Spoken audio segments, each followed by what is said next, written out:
নেতা অনেকেই হতে পারে, তবে এস এম জাহাঙ্গীরের মতো কর্মী বান্ধব ও জনগণ বান্ধব নেতা হতে পারে কয়জন? এস এম জাহাঙ্গীর আসন্ন জাতীয় নির্বাচনে ঢাকা 18 আসনে বিএনপি মনোনীত প্রার্থী। আর 10 জন প্রার্থী থেকে সহজেই তাকে আলাদা করা যায়। নির্বাচনী প্রচারণায় এলাকাবাসী বিরক্ত হচ্ছেন এমনটা ভেবে তিনি সবার কাছে ক্ষমা চেয়ে চিঠি লিখছেন। সেই চিঠির সাথে উপহার সামগ্রী যুক্ত করে নিজেই পৌঁছে দিচ্ছেন এলাকাবাসীর দোরগোড়ায়। এস এম জাহাঙ্গীরের এমন ব্যতিক্রমী উদ্যোগ ভোটারদের দৃষ্টি কেড়েছে। আগেও অন্যান্য প্রার্থীদের থেকে ভিন্ন কৌশল অবলম্বন করে তিনি নজরে এসেছিলেন। শুধু প্রচারণা আর কৌশল দিয়েই নয়, নির্ভুল রাজনীতির মাধ্যমেও তিনি সবচেয়ে যোগ্য সংসদ সদস্য পদপ্রার্থীদের একজন হয়েছেন। তিনি উড়ে এসে জুড়ে বসেননি, ত্যাগ স্বীকার করে এত দূর এসেছেন। ঢাকার রাজনীতির অন্যতম আলোচিত আসন ঢাকা 18। ঢাকা উত্তর সিটি কর্পোরেশনের বিভিন্ন ওয়ার্ড নিয়ে গঠিত এই আসনে দীর্ঘদিন ধরে বিএনপির সম্ভাব্য প্রার্থী হিসেবে আলোচনায় ছিলেন তিনি। তবে শুরুতে তাকে দল থেকে মনোনয়ন দেওয়া হয়নি, আসনটা ফাঁকা রাখা হয়েছিল। এরপর জুলাই আন্দোলনে শহীদ মীর মুগ্ধের ভাই মীর স্নিগ্ধ বিএনপিতে যোগ দিলে গুঞ্জন ছড়ায় তাকে ঢাকা 18 থেকে মনোনয়ন দেবে বিএনপি। বিষয়টি নিয়ে আলোচনা সমালোচনাও হয়েছিল, তবে বিএনপি শেষ পর্যন্ত দলের দীর্ঘদিনের সঙ্গীর উপরেই আস্থা রেখেছে। এস এম জাহাঙ্গীরকে তারা ধানের শীষের প্রার্থী করেছে। মনোনয়ন পেয়ে নির্বাচনের প্রস্তুতি নিতে দিন রাত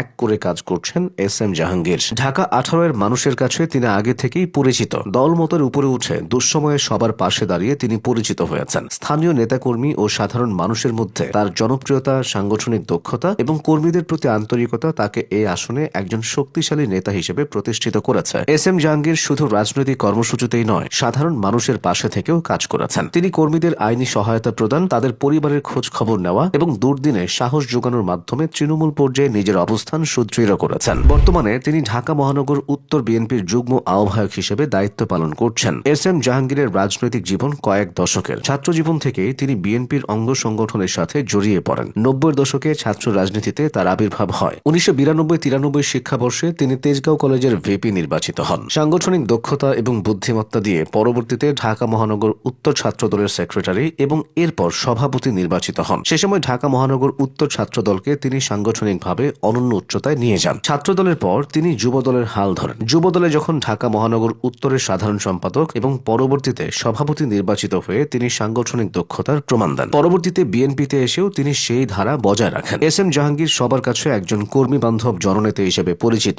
রাত হোক বা দিন, ভোর হোক বা সন্ধ্যা, তিনি সবার ডাকে সাড়া দেন। তাই দলও তার উপর আস্থা রাখে। অতীতে ঢাকা 18 উপনির্বাচনে বিএনপি তাকে মনোনয়ন দিয়েছিল। দীর্ঘ রাজনৈতিক জীবনে এস এম জাহাঙ্গীর অসংখ্য ত্যাগ স্বীকার করেছেন। তার বিরুদ্ধে শত শত মামলা করা হয়েছে, তবুও দমিয়ে রাখা যায়নি। 1996 সালে আওয়ামী লীগ সরকারের সময় হরতালের এক কর্মসূচিতে প্রথমবার আটক হয়ে 1 মাস কারাভোগ করেন তিনি। এরপর থেকে আটক ও জামিনের মধ্য দিয়েই তার রাজনৈতিক পথ চলা অব্যাহত থাকে। গণ অভ্যুত্থানের পর নতুন উদ্যমে রাজনীতি